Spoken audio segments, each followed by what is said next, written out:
¿Puede una madre ser conferencista y dar capacitaciones a más de 1.500 personas? ¿Realmente la psicología ayuda para tener éxito en el emprendimiento y los negocios? Y la última, y creo más importante, ¿puede una mujer tener éxito en un mundo de hombres? Hoy está conmigo una mujer que admiro muchísimo, es una amiga muy íntima que hemos tenido miles de conversaciones, pero sobre todo es una mujer increíble, con madre de 2 hijos, un megalibro, conferencista, capacitadora, psicóloga, mamá emprendedora, de todo. Realmente admiro mucho todo el proceso que ha venido viviendo, la conozco no sé si 6 o 7 años y realmente he visto ese crecimiento y tengo el placer de poder entrevistarla el día de hoy para que podamos ver algunas herramientas de éxito que ella ha puesto en práctica y que nos pueda recomendar a nosotros. Así que bienvenida, Jessica, muchas gracias por tu tiempo, por estar participando aquí conmigo.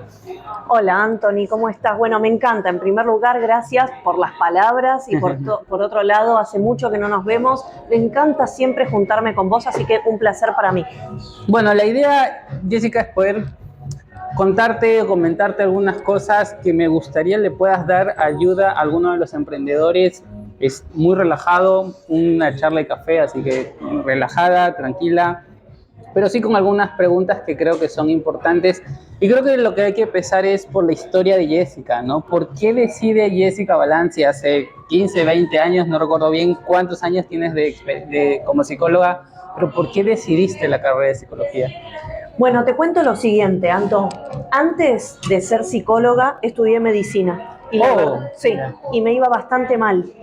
Lo cierto es que un día que estaba cansada de sacarme un 1, de no pegarle la vuelta al tema de la medicina, fui a una sesión de terapia, orientación vocacional. Una sesión. Y yo le dije, mira, yo tengo realmente una vocación de ayuda, me gusta escuchar a las personas, me gusta ayudar, tengo una vocación de ayudar, pero no sé por qué la medicina no me está funcionando bien, siempre tuve ganas de ayudar humanamente. Y me dijeron, pero ¿por qué no sos psicóloga en vez de doctora? Y le digo, no, los psicólogos están locos, no ganan plata, son frustrados, son fracasados, no, psicóloga no. Dice, bueno, pero quizás no todos. Esa sola cosa me dijo. Me dijo, quizás no todos los psicólogos están locos, ni son fracasados, ni se separan.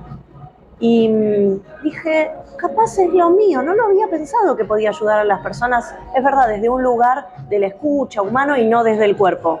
Así, ese día me pasé de carrera y así hice un carrerón, nunca tuve una mala nota en psicología, realmente era lo mío. Mira vos, una sola palabra, una sola frase pudo cambiar mucho el aspecto que tenías, pero eso es otro tema, ¿no? Creo que el hecho de las creencias que tenemos sobre las situaciones, en mi caso a ti te pasaba con la psicología, lo mismo puede pasar con los emprendimientos y los emprendedores, ¿no? Que no solamente es las creencias que nosotros podamos tener, sino la que nos imponen las demás personas, porque yo no creo que tú, lógicamente, de que naciste dijiste los psicólogos son fracasos y todo lo demás, o sea, debe haber venido de un entorno en el cual considerabas eso. Sí, tal cual, ¿viste? Cuando dicen nosotros somos la sumatoria de las personas que nos rodean y un poco los discursos o los preconceptos que las personas tienen alrededor nuestro arman nuestra realidad. Y quizás alguien nuevo, con una cabeza lo suficientemente maleable que vos puedas llegar a tener, te pone una semillita de otra cosa y a vos se te puede cambiar la vida. Mira vos, bueno, genial. Yo creo que es una de las cosas que me gusta trabajar o que yo también estoy buscando y por eso también entrevistarte a la psicóloga es cómo una psicóloga inicia en el mundo de los negocios y los emprendimientos, porque se conoce el preconcepto de que los psicólogos son en una oficina o en un consultorio, sentaditos de blanco hacia lo demás, pero vos sos una psicóloga completamente distinta, diferente, donde se metió en el mundo de las conferencias, capacitaciones, de los negocios en general, ¿no? Sí, tenés razón. Antes de ser mentora de emprendedores y trabajar en el mundo del emprendedor, sí era una psicóloga clínica de hospital, como muchos otros, pero bueno, lo cierto es que el trabajo del psicólogo es muy individual, es muy solitario. O sea, sos vos sin compañeros, que viene un paciente y tenés que trabajar con ese y se va y viene otro y vos siempre estás solo. Y yo tenía una necesidad, así como he pasado por los ateneos de los hospitales y tenés otros colegas para compartir, cuando salí del hospital me sentí muy sola en el consultorio Y así es como fui conociéndote a vos, a Jürgen Klarik, Claro. a través de YouTube. Y creo que fuiste vos, la semillita que hizo que yo conozca a todo el mundo del emprendimiento a través de la mano de Jürgen, de sus videos y todo, pero para mí, Jürgen, eras vos acá. Porque vos eras el que había armado Claro. ese gen emprendedor. Y ahí es cuando yo te conocí y dije, a mí me encanta esto que están haciendo ellos y yo quiero sumarme. Y así es como lo hicimos.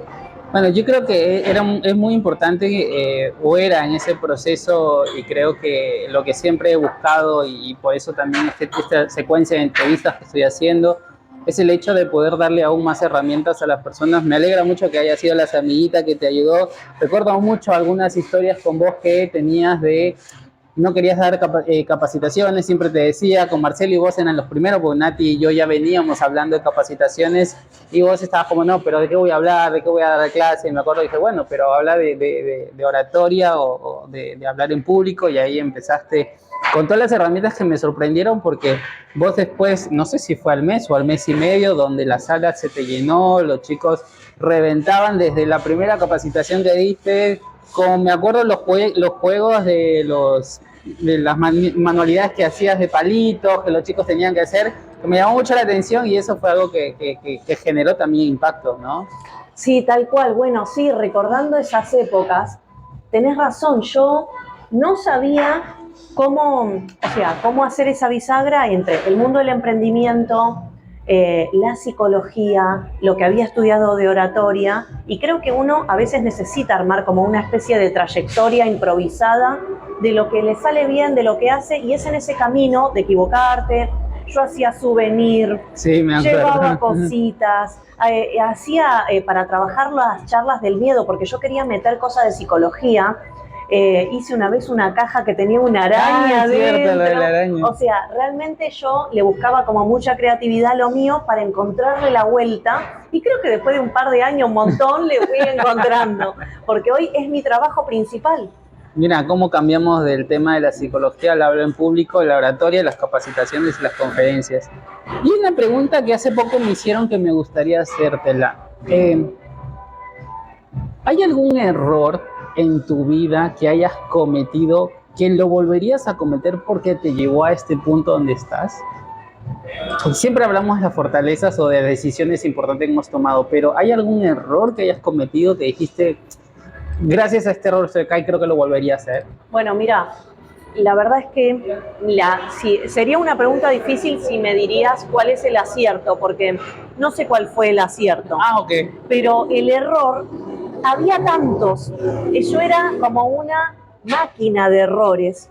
O sea, me decían, hacé charlas de oratoria, y yo no podía pensar, a veces no podía hablar. Ustedes me mandaban a hablar. O sea, nosotros éramos 4. Algunos estaban como detrás de escena. Él estaba con el tema de las ventas y era economista. Natalia estaba con el tema de educación. Y yo me estaba como gestando, formando, y me mandaban a hacer la introducción. Sí, me mandaban adelante, ¿no? Me mandaban adelante. Y yo realmente me equivocaba de palabras, estaba muy nerviosa, pero toda esa sumatoria de desprolijidades, improvisaciones, no saber cómo hacerlo, era como una maraña de errores yo, en donde me fui fogueando y atravesando a través del miedo, con menos miedo. Y una vez Natalia me dijo, es verdad, cuando te veo, que la práctica hace a la excelencia. Porque yo con esos errores, o sea, yo fui puliendo mis errorcitos y fui sacando mi propia personalidad al hablar. Y de ahí, o sea, más allá de ser psicóloga, pude hacer una carrera de conferencista por esto de oratoria, por el hecho de que ustedes me obligaban a salir. Y creo que, los errores que uno comete por improvisado, por no saber hacerlo, creo que esos hicieron de mí mi profesión y mi carrera hoy. Me acuerdo ahora que dijiste lo de los errores, hay una de las frases que siempre repetías y que nos daba mucha risa a Nati y a Marce, que era construir el inodoro cuando tienes ganas de cagar, ¿no? Era una frase bastante imponente, pero que al mismo tiempo admiraba yo y sigo admirando mucho ese proceso de improvisación que justo creo que Natalia y Marcelo eran los más has llegado a analizar y a pensar las cosas. En cambio vos y yo veníamos como, bueno, ¿qué vas a hablar hoy día? Y no sé, solo tengo el título, después vamos a ver qué sale, ¿no? Y creo que era una de las cosas que siempre hacíamos. Bueno, ¿ves? Construir el inodoro cuando tenés ganas de cagar, lo que quiere decir es no seas improvisado, no hagas las cosas cuando te viene la gana, prepárate. Y eso era un tema porque muchos de nosotros, Natalia también, éramos improvisados y decíamos, bueno, algo va a surgir, y yo tenía una necesidad de preparación. Yo valoro la preparación de las personas. Cuando yo veo un conferencista delante, me doy cuenta si está improvisando, me doy cuenta si es profesional, y creo que eso está bueno para todos los emprendedores, poder profesionalizarse. No, o sea, tener la maleabilidad de hacer cosas en el momento que te salen de la improvisación, pero siempre prepararse, porque el que está preparado, o sea, el que no construye el inodoro cuando tiene ganas de cagar, sino que construye el inodoro cuando corresponde, porque algún día va a tener ganas de cagar, creo que es mucho más profesional que una persona que siempre está especulando con la buena improvisación que puede tener. Entonces, ¿crees que una de las habilidades que fuiste adquiriendo durante este proceso como emprendedora y conferencista es la preparación, es lo que te llevó quizás a lo que estás ahora, ¿no? Tal cual. De hecho, bueno, esas cositas que me veías hacer era porque yo pensaba mucho más antes de la charla que tenía que dar, cómo hacerla, qué vuelta darle, qué juego hacer. Yo siempre luché contra las ganas de la improvisación, siempre quise prepararme más, y hasta hoy vos me decías, Jessica, la diste 20.000 veces la charla, y yo siempre sentía que había que arreglarla. Sí, me acuerdo muchísimo de eso. Sí. ¿Qué ventajas ahora vos como mujer, porque esto ya es un tema que estamos muy de moda, bueno, no sé si de moda o trascendental, el tema de las mujeres en el mundo de los negocios, y esto tiene que ver también con tu historia? ¿Cómo te has sentido y cuáles son las ventajas y desventajas que crees que tiene una mujer en este mundo de hombres, ¿no? Porque es lo que se tiene la tendencia de que los emprendimientos de negocio lo manejan hombres o están metidos solo hombres. ¿Qué ventajas y desventajas viste? Mira, en primer lugar tenés mucha razón, o por lo menos en mi caso, que el mundo de los negocios es un mundo de hombres. O sea, por lo menos yo soy más especializada en inmobiliarios y en empresas de planes de ahorro, o sea, que tiene que ver con autos, los jefes son hombres, los dueños son hombres. Las mujeres están ganando su terreno porque es verdad que tenemos algunas ventajas quizás.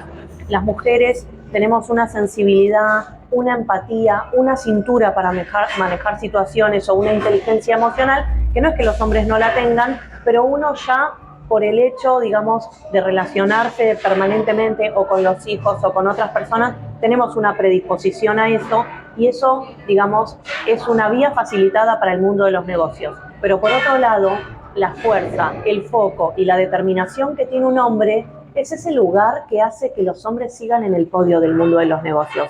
Para ser mujer de negocios, yo que estoy muy emparentada a trabajar con muchos hombres y pocas mujeres, tenés que ser una mujer enfocada, determinada, con carácter fuerte, decidida y muy segura de vos misma, porque si no te comen cruda en el mundo de los negocios, es así.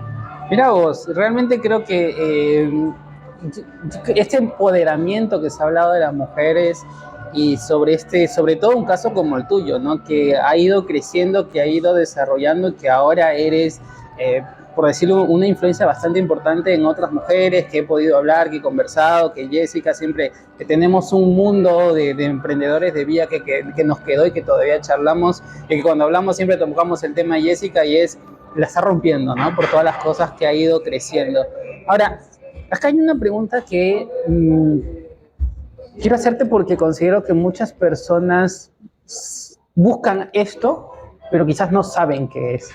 ¿Qué significa ser exitosa o exitoso para ti, para Jessica Balanzi?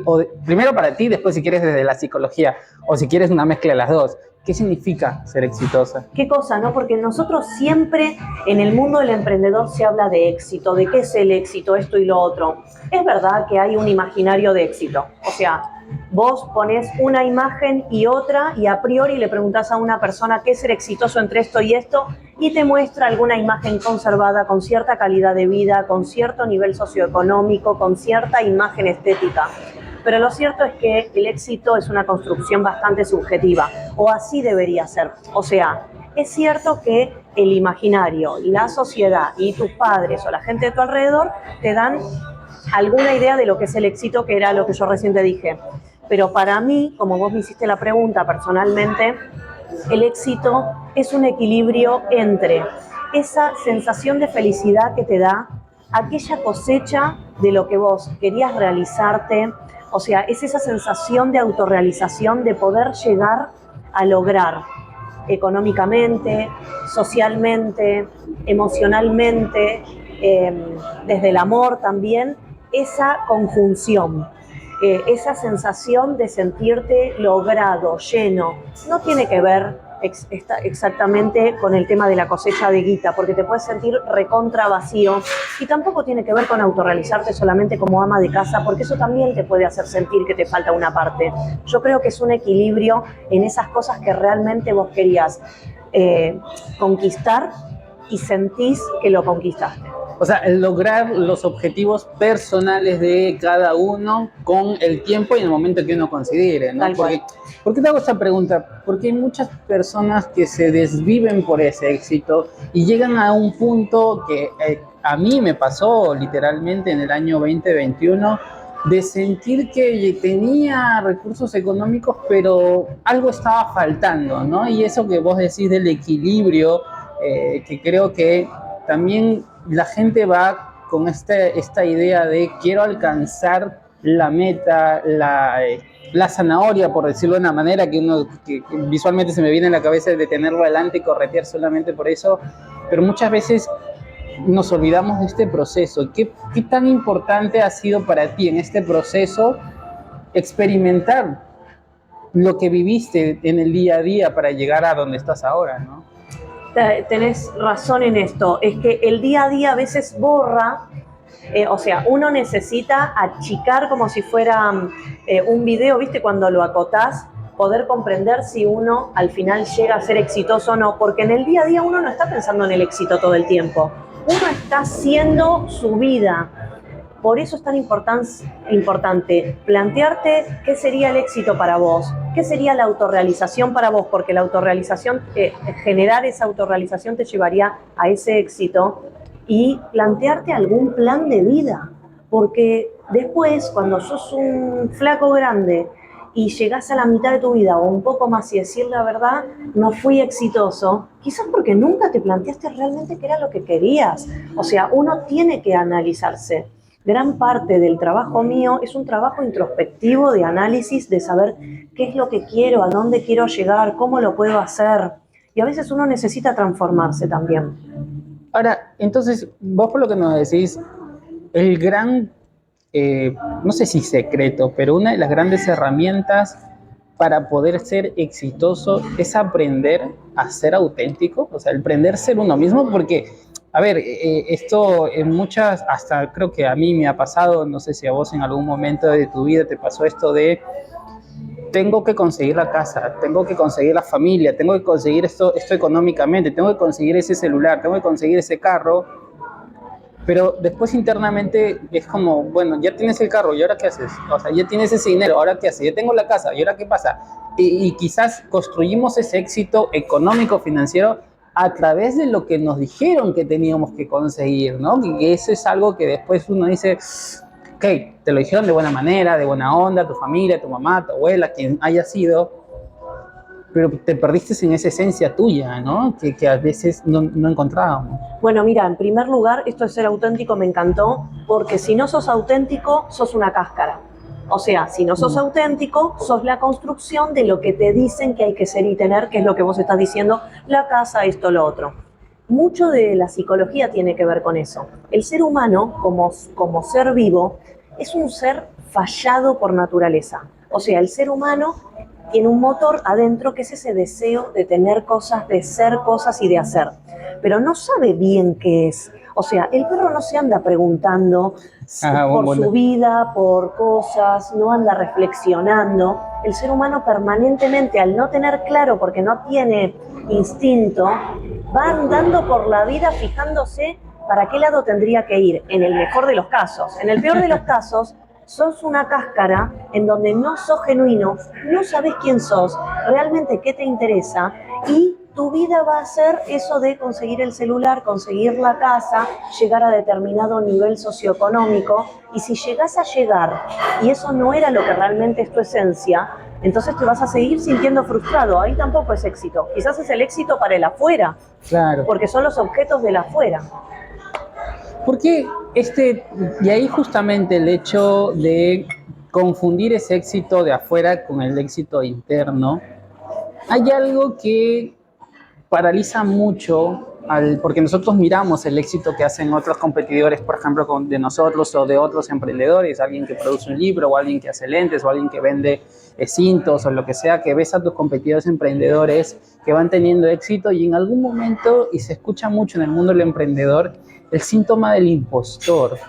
¿Qué tan importante es entender que ese síntoma o ese síndrome, no sé cómo lo llaman desde la psicología, pero cómo poder entenderlo y cómo poder cambiarlo? Qué loco, ¿no? Eso de lo del síndrome del impostor. Es cierto, bueno, básicamente el síndrome del impostor tiene que ver con una sensación interior de que estoy chamullando al mundo, de que no soy lo suficientemente bueno, de que no sé tanto como para, y aparte más nosotros que somos mentores, capacitadores, que asesoramos, estamos muy a flor de piel con poder luchar con ese síndrome del impostor, que es, yo te dije que el ser humano es un fallado por naturaleza. En la parte inconsciente del ser humano, que es el 85% del psiquismo del ser humano, hay muchos pensamientos autoboicoteantes que hacen que sientas que no estás en el lugar indicado, que no sos eso, que quién te pensaste que sos, que estás, ya que estamos hablando de cosas escatológicas, que antes dijimos construir el inodoro antes de cagar, que estás cagando más alto que el culo, o sea, ese tipo de cosas que uno piensa que no está a la altura de hacer eso, de desarrollarse. Ya que te estoy diciendo esto, te cuento que en este libro, Descifrando la mente inmobiliaria, no se llama síndrome del impostor, pero hay un capítulo completo en donde hay una resistencia que se llama fantasía de perfección, que justamente remite al síndrome del impostor.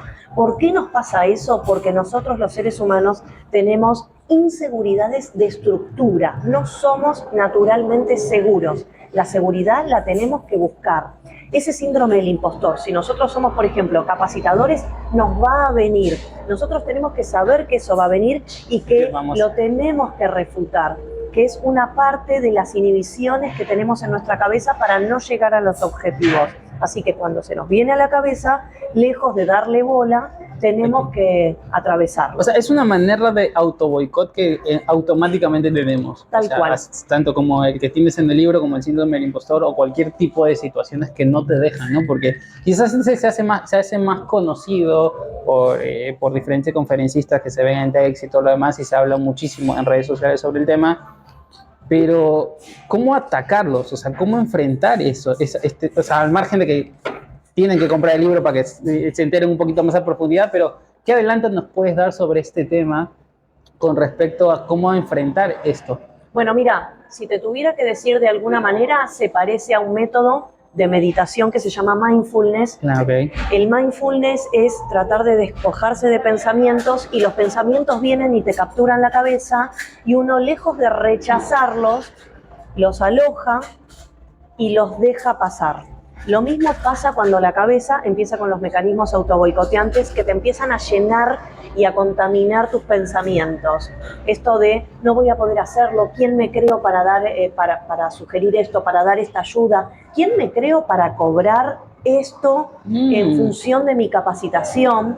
Y bueno, la forma, digamos, de poder trabajar esto es primero tener conciencia de que estos pensamientos van a venir. Cuando uno tiene conciencia es diferente a cuando uno es inconsciente, porque cuando es inconsciente te llevan los pensamientos del inconsciente. Cuando vos sos consciente podés desactivarlo y decir, bueno, es una forma de verlo, pero también es cierto que estoy muy preparado para esto, realmente me siento con la capacidad. Entonces poder refutar conscientemente todos esos mecanismos del diablito inconsciente que tenemos, que persigue que nosotros seamos fracasados. ¡Wow! Es un tema bastante importantísimo. Gracias por la herramienta, creo que nos va a servir muchísimo Creo que estamos en un mundo en el cual las redes sociales, el internet, nos está ayudando a ser conscientes no solo de lo que viven los demás, sino también empezar a ser conscientes de uno mismo, ¿no? Porque quizás antes, yo recuerdo 15, 20 años atrás, no es que sea tan viejo, pero 15, 20 años atrás, no tenías la posibilidad de conocer qué estaban haciendo en Argentina, qué estaban haciendo en Perú, qué estaban haciendo en Europa, pero poder verlo y entender y concientizarlo de la guerra ahora que estamos viviendo con Rusia y con diferentes formas, ayudan también. Y creo que vos lo que decís es empezar a concientizar significa ser conscientes, valga la redundancia, de lo que estamos pensando, de estar en ese momento, como mencionás de esta meditación en mindfulness, que tiene que ver con el estar presente, ¿no? Con el saber qué estoy haciendo acá, ahorita, en este momento, qué estoy viviendo, ¿no? Tal cual, sí, tiene que ver con eso. Es cierto esto que decís. Aparte, mirá lo que decís, o sea, lo que se complejizó y lo que está más al alcance de la mano es lo más lejano que había. Nosotros ahora podemos ver lo que pasa en Rusia, podemos ver lo que pasa en cualquier parte del mundo. Y eso muchas veces no es garantía de estar consciente de lo que pasa en nuestro interior. O sea, lo que fue tomando terreno es nuestro alcance consciente de lo que pasa en el afuera. Pero lo que pasa en el adentro sigue siendo material de mucho trabajo para nosotros. Y eso nos da mucha info real de lo que nosotros realmente somos, de lo que realmente queremos. Entonces está bueno esto que decís, porque si bien parece que vamos avanzando en la concientización del afuera. El laburo sigue siendo poder conocernos por dentro para ver qué tenemos la capacidad de dar también, o de hacer. Bueno, justamente con este tema del laburo que tenemos que hacer, ¿por qué la mente es la clave del éxito para cumplir nuestros objetivos y nuestras metas personales y profesionales? ¿Qué entra este mundo de la mente más desde la psicología? ¿Cómo lo llevas tú a cabo y cómo haces? Bueno, mira, esto que decís me parece pero central, porque también en el libro hay otra parte que tiene que ver con el trabajo de las competencias internas. Yo para ser exitoso, yo para ser un emprendedor, digamos, que se desarrolló en forma eficiente, tengo que desarrollar el negocio por fuera, pero mis capacidades por dentro. Mis capacidades por dentro son todo lo que tiene que ver con los conocimientos que tengo que tener, todo lo que tiene que ver con las acciones que desarrollo y el desarrollo de la mentalidad. O sea, las personas, yo trabajé, bueno, a lo largo de este tiempo tuve muchas capacitaciones, muchas mentorías. Solo del rubro inmobiliario he atendido más de 200 asesores inmobiliarios. Y te puedo decir que he atendido gente de mucho éxito y gente que no lo tuvo. Y la diferencia entre uno y el otro no tenía que ver ni con los contactos ni con la capacidad de venta, sino que tenía que ver mucho con el desarrollo de la mentalidad. Cuando uno pone en jaque la mentalidad, puede atreverse a más, puede hacer más cosas, puede salir de esas limitaciones que tiene o de esos preconceptos, puede atravesar sus miedos, que es todo mental, toda la mentalidad, puede desarrollar un negocio superlativo. Ahora, si vos tenés todas las vías para tener un super negocio, pero tu mentalidad va para atrás, no sos seguro, no podés desarrollarte porque no te da la nafta, no te animás, tenés muchos miedos, el miedo te paraliza, como mucho vas a ser un emprendedor mediocre.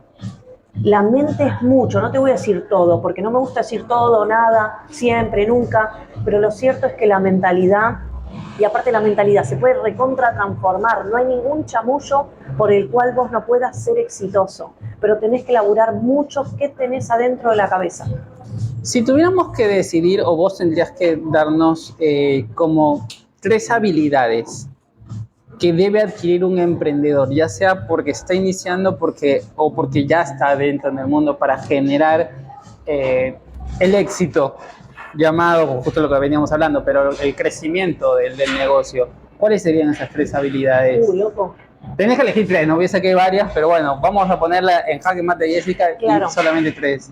Bueno, digamos, para ser realmente un emprendedor extraordinario, o sea, que pueda sobrevivir al mundo tan difícil del emprendimiento, déjame pensar. En primer lugar, es muy importante que seas una persona de acción. Las personas que no se mueven, no pueden desarrollar un negocio.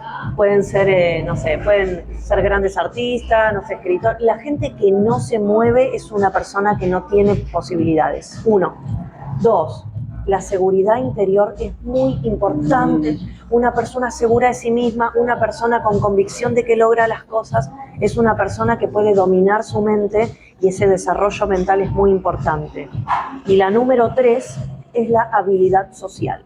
O sea, tiene que ver un poco conmigo y con mis estructuras internas fortalecidas. Tiene que ver un poco con las acciones y tiene que ver un poco con poder tener esa habilidad de trabajar con los otros, de sacar lo mejor del otro, de ser buen vendedor, de ser buen proclamador, de generar influencia en el otro. Entonces, habilidades sociales, seguridad interior y ser persona acción.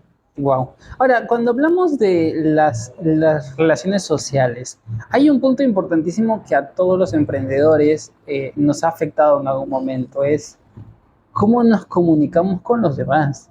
¿Qué herramientas nos puedes aconsejar? Sea bueno, acá las que quieras, pero porque yo considero que una de las habilidades más necesarias que necesita en este ámbito de la socialización que nos decías, es el poder hablar. O sea, y acá, tanto esa pregunta y te la sumo con otra que tenía en mente, que es, ¿qué tan importante es que una persona que no se dedica a la comunicación, a las conferencias, a las capacitaciones, un emprendedor que vende un vaso o que vende cualquier tipo de producto, necesita saber oratoria o comunicación?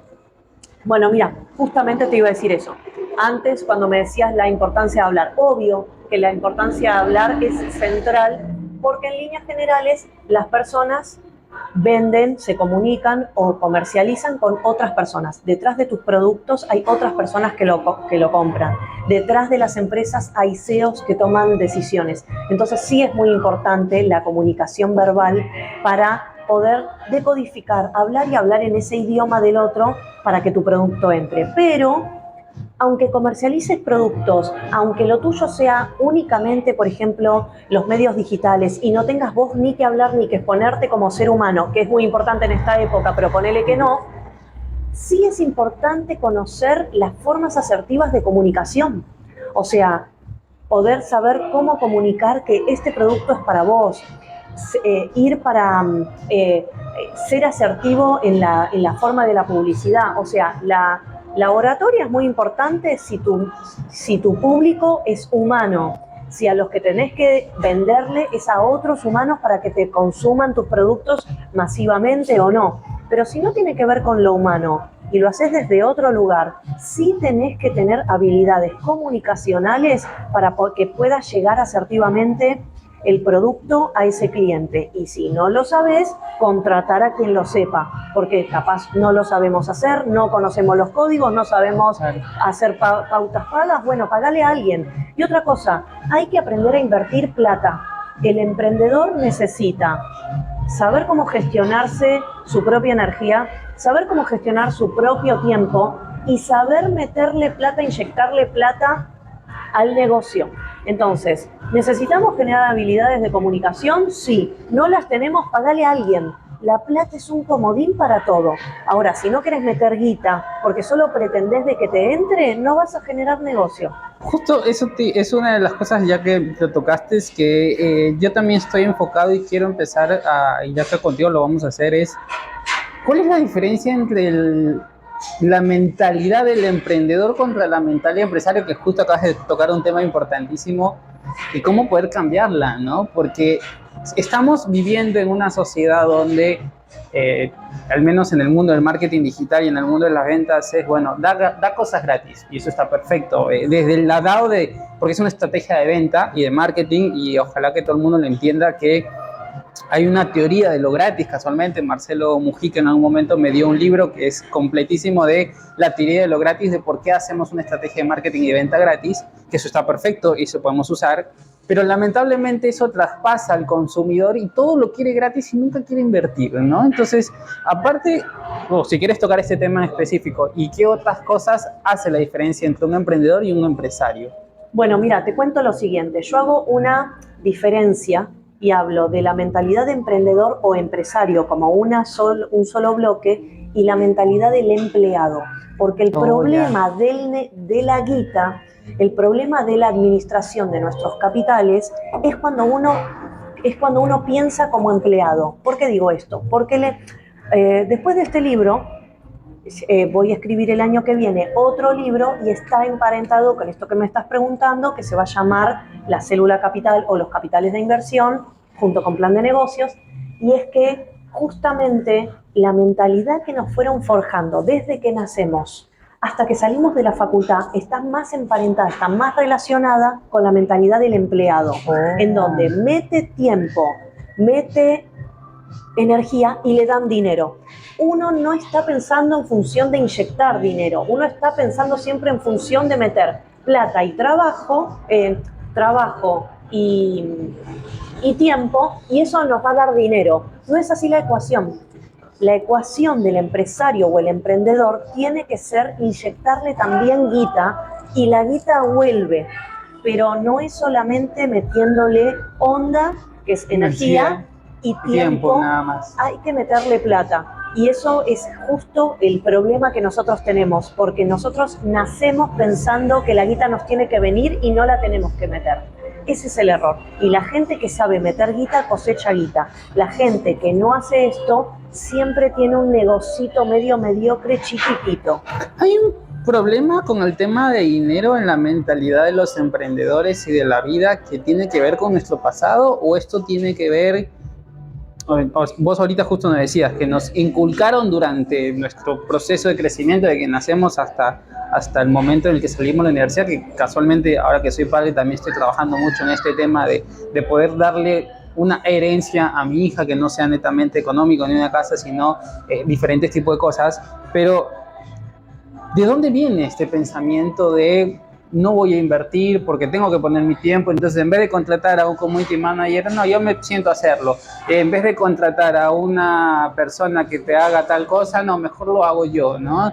Que esto también me quedó de Marcelo Mujica, muchas veces él decía, no, o sea, yo invierto mi tiempo en eso, pago a alguien, porque mi tiempo vale más que sentarme en eso. Exacto, ¿no? Bueno, muy bien lo que decís de Marcelo Mujica. En sí, la diferencia entre el empresario y el emprendedor es que el emprendedor está más dispuesto a meter su tiempo que a meter plata. Y el empresario valora más su tiempo y como ya le viene la guita, pone más plata porque dice, todo lo que es pagado con plata es barato, pero el tiempo no vuelve. Entonces, qué buena frase. Es otro escalón el del empresario, porque el empresario al valorar mucho su tiempo, lo que pasa es que tiene disponibilidad de plata. Ahora se escucha mucho que la gente dice, yo valoro mi tiempo y no quiere meter tiempo, pero tampoco quiere meter guita y al final no tienen nada. Ninguna de las dos. Claro, esto es muy importante esto que decís, pero para llegar a eso sí tenés que haber hecho una rueda en donde te viene plata para poder meterla y vos ganas en tiempo. Pero entonces, ¿cómo hace una persona, un emprendedor que recién empieza, que no tiene los recursos económicos al inicio para poder invertir? ¿Qué es lo que tendría que trabajar al margen de poner el tiempo? Porque quizás en ese momento, que me imagino que también es por etapas, ¿no? Yo creo que el emprendedor tiene que entender que si tú recién empiezas, quizás vas a dedicarle un poco más de tiempo que de recursos porque no lo tienes. Otra cosa es armar un plan de negocios en el cual tú generes y planifiques, que es lo que hablábamos al inicio de la entrevista, que es, bueno, la planificación, ¿no? Esa planificación porque muchos emprendedores nacieron de, listo, me botaron el trabajo, ¿ahora qué hago? Otros nacieron de, bueno, quiero generar algo de ingreso, pero no planificaron. Bueno, voy, compro, vendo, veo la manera que me meto, que creo que el 80-85% de los emprendedores inicia así. Pero, ¿de dónde viene todo eso, no? Bueno, mira, en primer lugar te digo lo siguiente, a ustedes también. Cuando uno es una cuestión obvio madurativa, hay varias formas de tiempo. ¿El tiempo qué es? El tiempo es un instrumento de medición y es una construcción social, no es una cosa, no existe. Uh-huh. O sea, es solamente un imaginario que tenemos en nuestra mente. Pero también es cierto que hay un tiempo natural, que es el de la vida real, que es el tiempo madurativo. El emprendedor tiene un imaginario de que al trabajar solo, al toque va a cosechar algo de plata, algo de guita, va a tener más tiempo.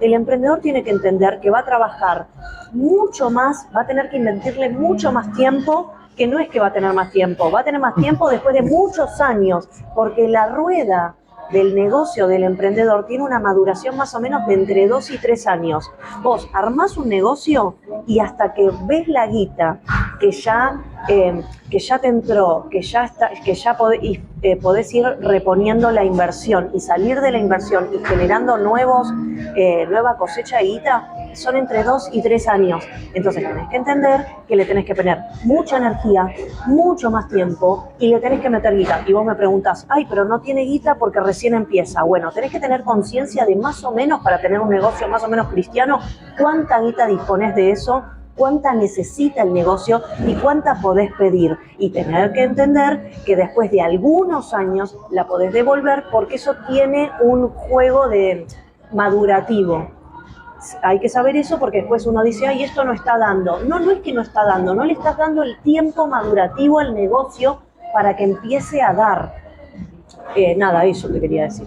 Ahora, ¿qué tan importante? Porque vos en un momento hablabas de la planificación al inicio y quiero llevarlo a esto, ¿no? Porque usaste dos palabras que en mi cabeza y que estoy empezando a trabajar tanto con mis clientes como con lo mío, es la palabra planificación y gestión.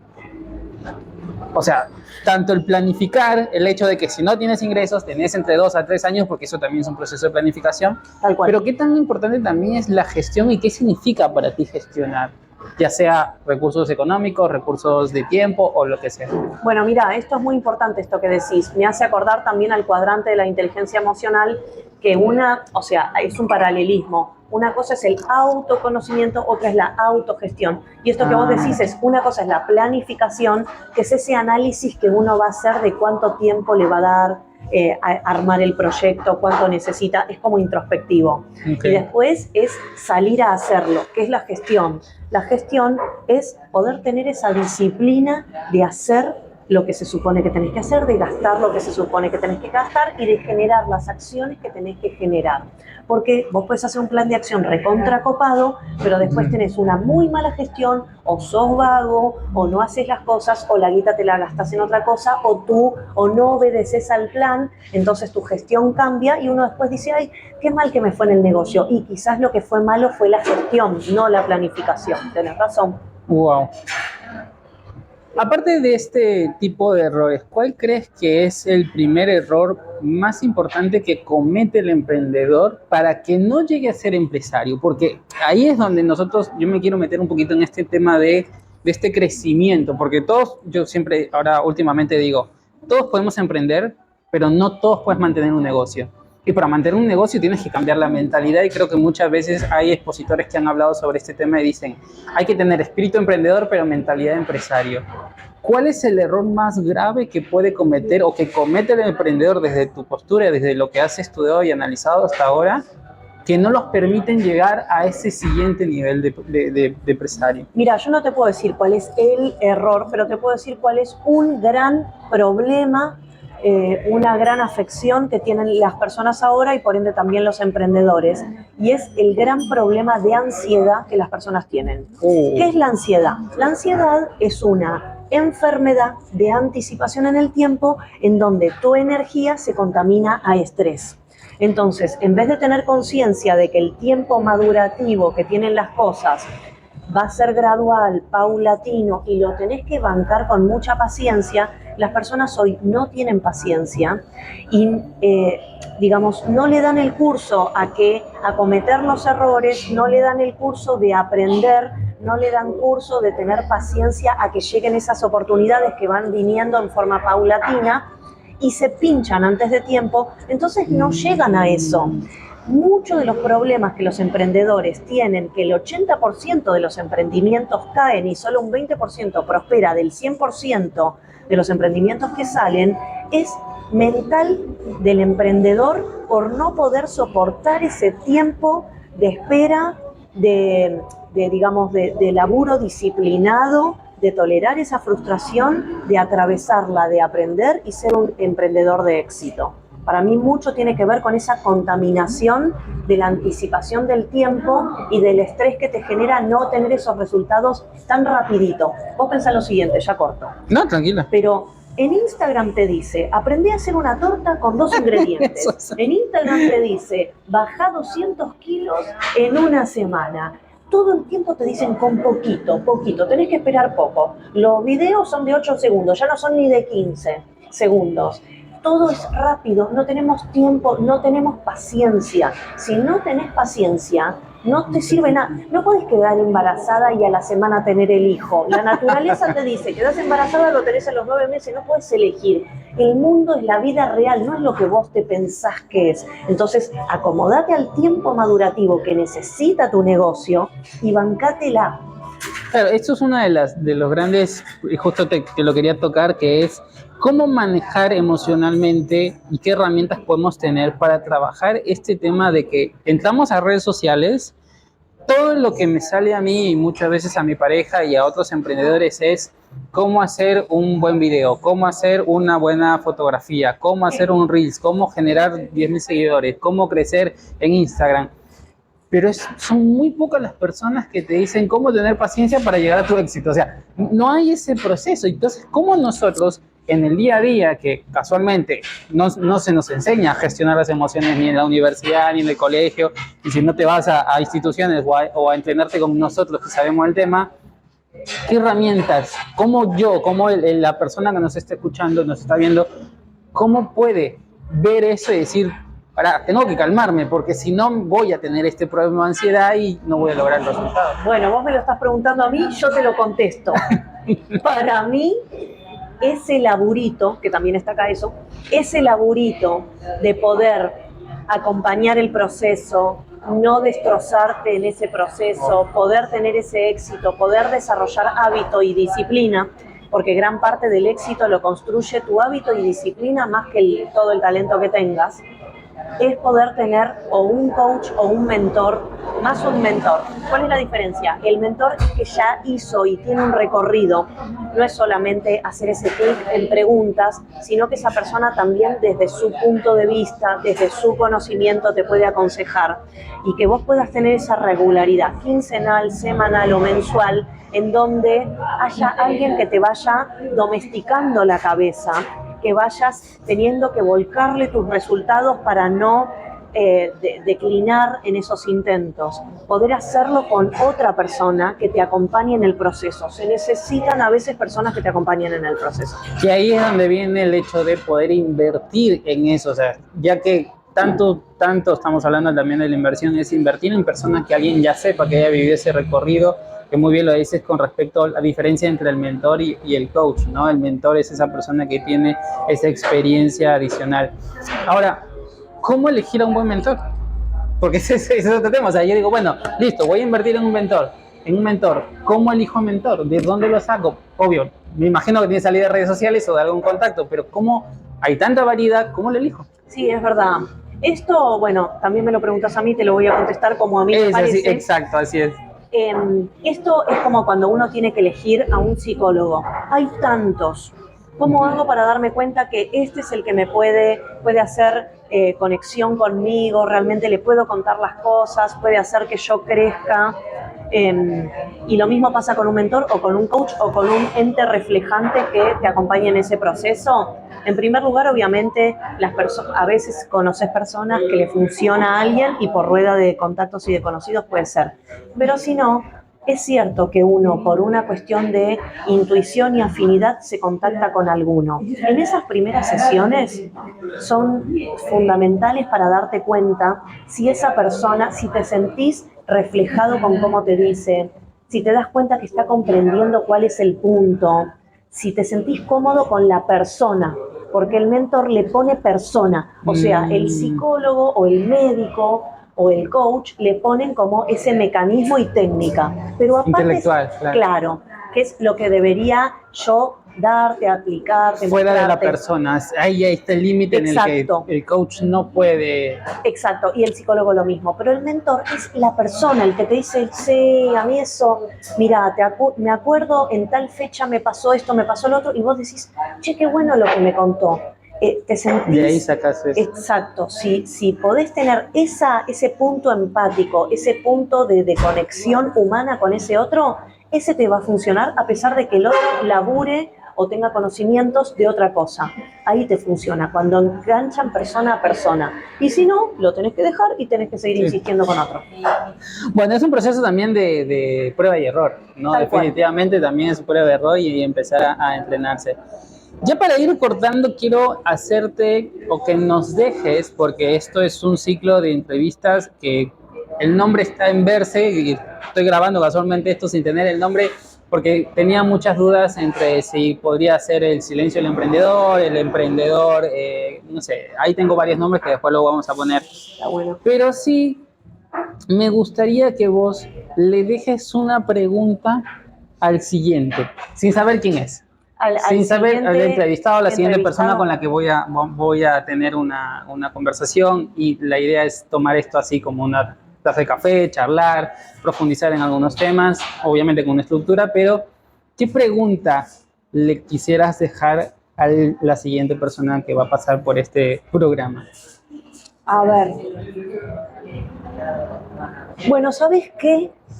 Yo te voy a hacer una pregunta. No sé si, o sea, no todo tiene que ser emprendedor, éxito. No te preocupes. Yo le quiero preguntar al próximo, porque quiero ver qué contesta.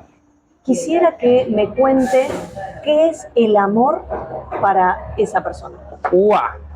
¿Qué es el amor? ¿Qué es el amor? Que para mí tiene mucho que ver con el motor emprendedor. Ah, ok, perfecto. Bueno, genial. Queda apuntada esa pregunta para la siguiente, ya se enterarán quién va a ser, vos también te enterarás después quién va a ser esta persona que vamos a entrevistar.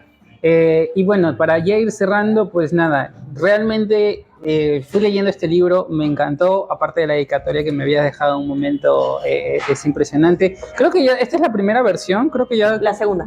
No, este libro es la primera que me diste a mí, creo que ya tienes una segunda versión. Yo sí, tenemos la segunda edición. Pero este es el primero. Claro, esta es la primera edición, a eso me iba. La segunda edición ya está a punto de terminarse. Hemos vendido más de 3.500 copias. Wow. Lo pasamos al inglés.